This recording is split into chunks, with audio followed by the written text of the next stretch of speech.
வந்து கேட்டு அந்த பொண்ணு முன்னாடி வச்சிட்டு இருக்கானு சொன்னானே ஒரு நாள் போற மேடம் அந்த பொண்ணு வச்சிட்டு இருக்காங்க அடிக்கிற மாதிரி ரோட்ல தொரத்தோட அடிக்கிற மாதிரி ரோட்ல அந்த நேரத்துல நைட் 12 மணி மேடம்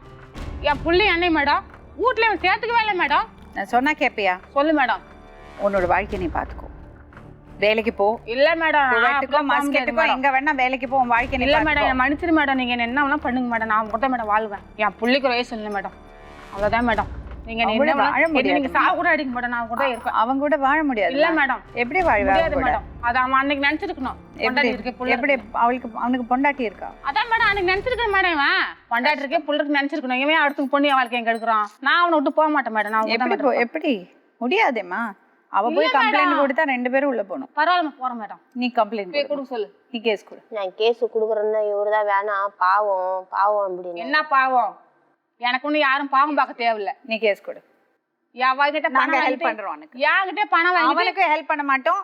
இவங்களுக்கும் ஹெல்ப் பண்ண மாட்டோம் அவனுக்கு உள்ள போடுக்க மாட்டேன் நான் போற மாட்டேன் ஜெயிலுக்கு ஆனா அவன் வெளிய விட கூடாது நீங்க கேஸ் போடுங்க உங்களுக்கு நாங்க அவன் சந்தோஷமா இருக்க மாட்டான் இடுக்கே விட மாட்டேன் நானு